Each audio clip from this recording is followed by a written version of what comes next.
மீண்டும் இணைந்திருக்கின்றோம். இன்றைய ஆலோசனை நேரம் நிகழ்ச்சியினூடாக இன்றைய நிகழ்ச்சியில் வாரத்துக்கு வாரம் வித்தியாசமான துறைகளோடு நாம் அலசுவதுண்டு. அந்த வகையிலே இம்முறை சட்டம் சம்பந்தமாக அதை நிறுவனங்களுடைய சமூகத்தில் நாங்கள் சந்திக்கின்ற சிறிய பிரச்சனையாக இருக்கும், ஆனால் அதை நாங்கள் தவறவிடும் போது எதிர்கொள்ளக்கூடிய பிரச்சனை பெரிசாக இருக்கும்.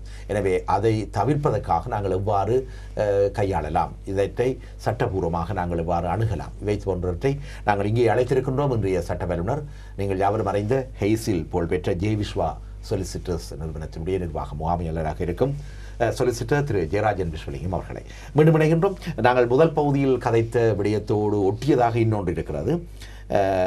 இங்கே பிள்ளை ஒன்று பிறக்கின்றது. பார்ப்போம் அதை என்னென்ன விசாக்களுடன் தயார் பண்ணிருக்கணும்னு பார்ப்போம். ஆனால் ஒரு பிள்ளை அவர்களுக்கு பெற்றார்களுக்கு பிறக்கும் போது சில நாடுகளிலே குடியுரிமை என்பது அந்த பிள்ளைக்கு உடனடியாகவே பிறந்த உடனே வழங்கப்படுகிறது, சிபாரிசு செய்யப்படுகிறது. இங்கு எவ்வாறான என்ன நிலை இல்லை? இப்போ பார்த்தீங்கன்னா அமெரிக்கா போன்ற நாடுகளில் வந்து நாங்கள் கேள்விப்படுறோம், பிள்ளை அங்கே பிறந்துச்சுன்னு சொன்னால் அங்கத்தை குடியுரிமை. அப்போ பிள்ளையை வந்து நாட்டை விட்டு வெளியேறன்னு சொல்ல முடியாது குடியுரிமை உள்ளால். அப்போ அவையில்ட்டேருந்து தாய் தாப்பனை பிரிக்கிறதும் கடினம். அப்போ அந்த காரணத்தால் யாராவது ப்ரெக்னெண்ட்டாக இருந்தால் விசா கொடுக்குறதுக்கு சிலவில் அந்த நாடுகள் யோசிக்கிறதா இருக்கும். நாங்கள் டிவியில் அதில் நியூஸ்களெலாம் கேள்விப்பட்டோம், ஏர்போர்ட்டில் ப்ரெக்னெண்ட்டாக இருக்கிற ஆக்களை வந்து ரிட்டர்ன் பண்ண மாதிரி இல்லாமல் வந்து சில செய்திகளில் பார்த்தோம். என்ன காரணம்னு சொன்னால் அந்த இமிக்ரேஷன் ஸ்டேட்டஸை வந்து எடுக்கிறதுக்காகவே சிலர் வந்து அங்கே குழந்தைகளை பெற்றுக்கொள்கிறதாகவும் அப்படின்னு சொல்லி நியூஸ் எல்லாம் வந்துச்சு. இந்த நாட்டில் வந்து ஆட்டோமேட்டிக் ரைட்ன்றது நீங்கள் உங்களுடைய ஸ்டேட்டஸை வச்சு தான் வருது.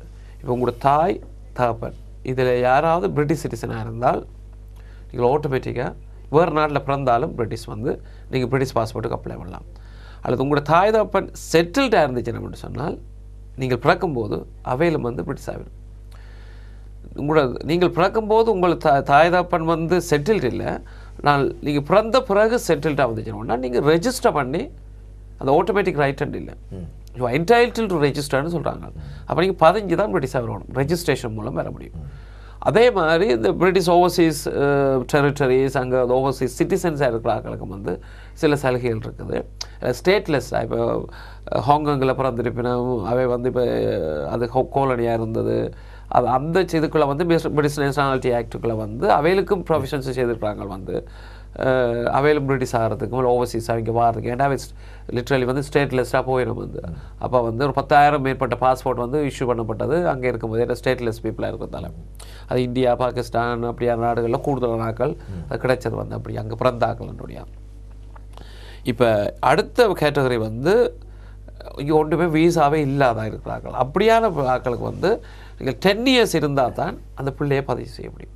ஏன்னா whatever you have it you can give it to ஒன்று தான். உங்கள்கிட்ட என்ன இருக்கிறதோ அதான் நீங்கள் பிள்ளைகளுக்கு கொடுக்குறீங்க. நீங்கள் நல்லது செய்தால் நல்லது போகுது பிள்ளைகளுக்கு, கெட்டது செய்தால் கெட்டது போன்ற மாதிரி அந்த கதைக்கிற மாதிரி. இப்போ உங்கள்கிட்ட என்ன இருக்குதோ அது பிள்ளைகளுக்கு போகுது. ஆனால் பிள்ளைகளுக்கு 10 வருஷமாக இருந்தாலும் அவங்களுக்கு 15 சொல்லலாம். வேறொரு கேட்டகரி வந்து உங்களுக்கு சம் ஃபார்ம் ஆஃப் வீசா இருக்குது, ஒரு 2 years 3 years வீசா இருக்குது. அப்படிப்பட்டவர்களுக்கு வந்து பிள்ளைகள் வந்து பிரிட்டிஷ் வரையில் வந்து அவங்க சொல்லுவாங்க, நீங்கள் உங்களோட வீசாவை பிள்ளைக்கு எடுத்துக்கொள்ளுங்கன்னு சொல்லி. அப்புறம் அவையில் வந்து பிரிட்டிஷ் ஆகும்போதோ அல்லது செட்டில் வரும்போது பிள்ளையை ரெஜிஸ்டர் பண்ணி பிரிட்டிஷ் ஆகிக்கலாம். மற்றொரு கேட்டகரி வந்து இப்போ யூரோப்பியன் கண்ட்ரிஸ் மெயின்லேண்ட்லேருந்து இங்கே வர்றவர்கள் வந்து வரும்போது நோபலாக வந்து 2 கேட்டகரி. ஒன்று பிறக்கும்போது அவர்கள் இப்போ இந்த வருஷம் வருகிறார்கள், 1 வருஷம் ஆயிட்டுது பிள்ளை பிறக்குது, அவர்களுடைய குடியுரிமை வந்து எந்த நாட்டில் தாய் தப்பனோ அந்த நாட்டு குடியுரிமை. அப்போ ஜெர்மன் ஆக்கள் இங்கே வந்துச்சுன்னு அப்படின்னு சொன்னால் ஜெர்மன் குடியுரிமை, அல்லது சில வழிகளை செய்து இப்போ ஸ்ரீலங்கன் பாஸ்போர்ட்டும் எடுக்கலாம். ஒன் ஆஃப் தம் வந்து ஸ்ரீலங்கனாக இருந்தால் வந்து. மற்றும்படி இங்கே வந்து தாய் தப்பன் வந்து வேலை செய்யத்தான் வர முடியும், வேலை செய்கிறது தான் இங்கே வரலாம். இப்போ நீங்கள் வந்து நோபலாக வந்து சிலர் வந்து இப்போ வேலை செய்யாமலே இங்கே இருக்கிறோம் வந்து. இப்போ அவர் சட்டப்படி வந்து ஒன்லி நீங்கள் தடை இல்லாமல் இங்கே வந்து வேலை செய்கிறதுக்கும் தடை இல்லாமல் பொருட்களை விற்பதற்குரிய அக்ரிமெண்ட் தானே வந்து யூரோப்பியன் எக்கனாமிக் ஏரியாக்களை வந்தது. அப்போ நீங்கள் வேலை செய்யாமல் இந்த நாட்டில் இருக்கிறேன்னு சொன்னால் உண்மையில் உங்களுக்கு வந்து 3 மாதத்துக்கு மேலே இருக்க முடியாது சொன்னோங்களா. நீங்கள் இந்த you are expected to leave the country வந்து.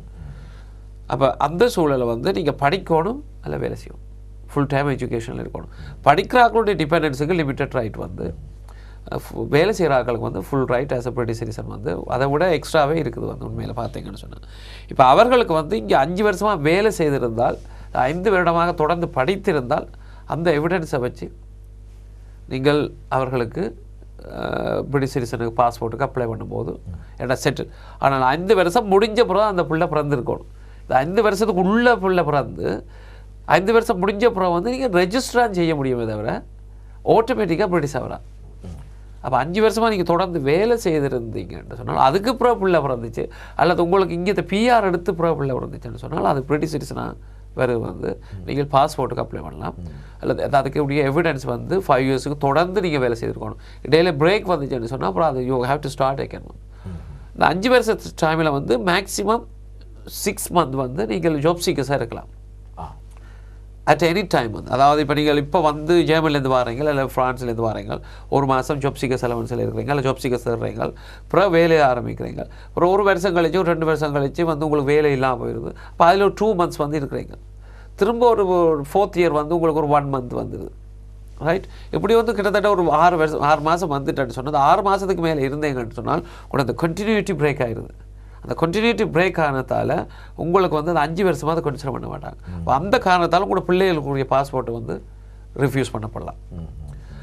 மற்றது வந்து நீங்கள் நார்மலாக வந்து உங்களுக்கு பிஆர் இருந்துச்சுன்னு சொன்னால் இங்கே பிரிட்டிஷ் சிட்டிசன், மற்றது இங்கே படித்தீங்கன்னு சொன்னால் உங்களோட ஹஸ்பண்ட் ஸ்பௌஸை வந்து அல்லது பிள்ளைகளுக்கு மட்டும்தான் அந்த உரிமை இங்கே வாரத்துக்கும் இருக்கிறதுக்கும் உரிமை இருக்குது. உங்களோட எக்ஸ்டெண்டட் ஃபேமிலி அவைகளுக்கு வந்து இல்லை வந்து இப்போ உங்களோட அம்மா அப்பா அவையிலெல்லாம் எடுத்துகிட்டு இருக்க முடியாது. உங்களோட ஹஸ்பண்ட் இல்லை பிள்ளைகளை மட்டும்தான் நீங்கள் எடுக்கலாம் இதெல்லாம். அப்போ இப்போ நீங்கள் ஒரு ஹாலண்ட்லேருந்து வாரீங்கள், மேரி பண்ணுறீங்க, ஸ்ரீலங்காவில் வந்து மேரி பண்ணுறீங்க, அப்போ நீங்கள் உங்களோட பிள்ளையை கொண்டு வரலாம், உங்களோட ஹஸ்பண்டை வந்து கொண்டு வரலாம். அல்லது இங்கே வாரீங்கள் மேரி பண்ணுறீங்க, உங்களோட ஹஸ்பண்டுக்கும் உங்களோட பிள்ளைகளுக்கும் தான் உரிமை இருக்குது. மற்ற வேலை செய்கிறவர்கள் வந்து எக்ஸ்டெண்டட் ஃபேமிலி மெம்பர்ஸ், உங்களோட பேரண்ட்ஸ் அல்லது இப்போ வந்து பிரதர் சிஸ்டர்ஸ் வந்து டிபெண்டாக இருந்தால் ப்ரூவ் பண்ணால் அந்த அப்ளிகேஷன்ஸ்களை செய்கிறதுக்கு வந்து வேலை செய்தால் தான் இதோட மற்ற தொடர்ந்து வேலை செய்துட்டு இருக்கணும். அதான் அந்த நோபலான சட்டம் வந்து.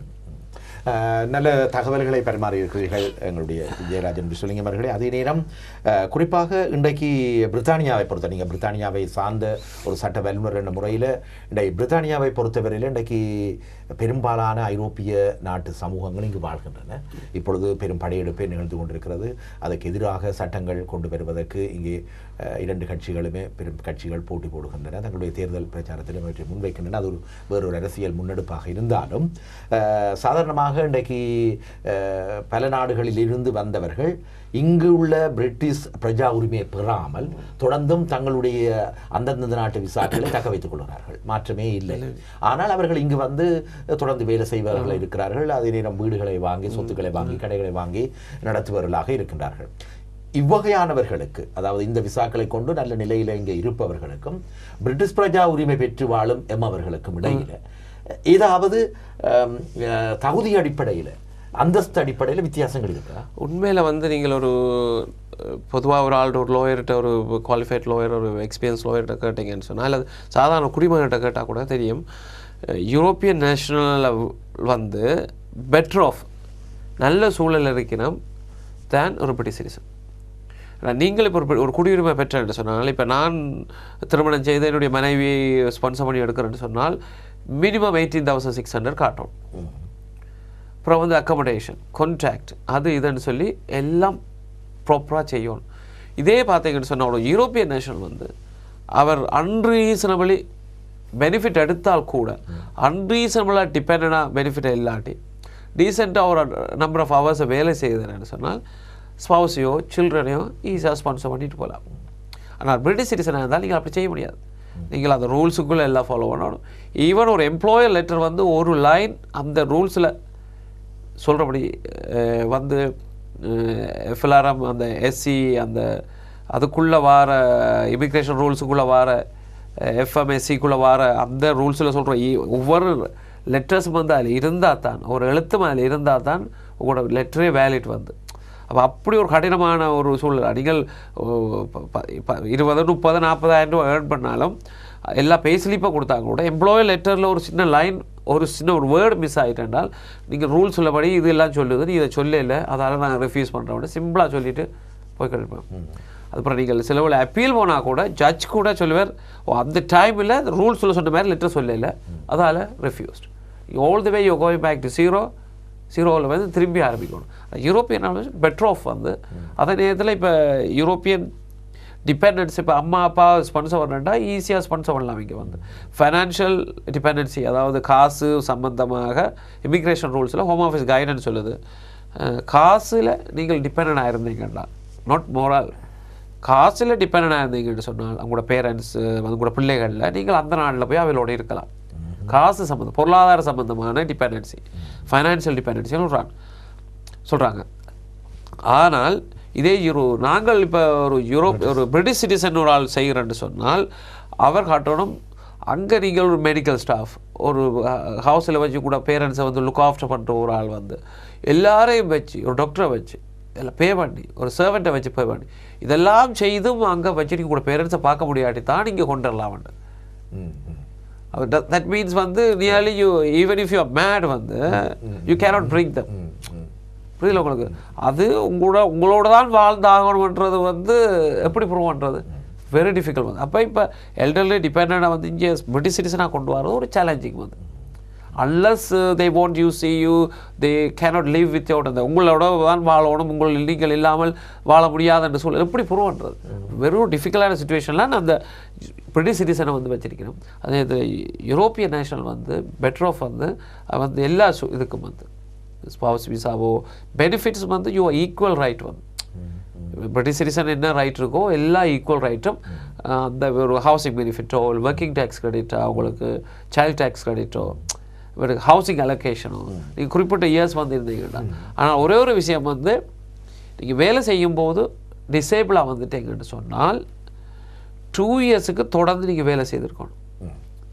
மினிமம் 2 இயர்ஸுக்கு தொடர்ந்து வேலை செய்து கொண்டிருந்தால் மட்டும்தான் உங்களுக்கு அந்த டிசேபிலிட்டி அலவன்ஸ் வந்து பே பண்ணப்படும்.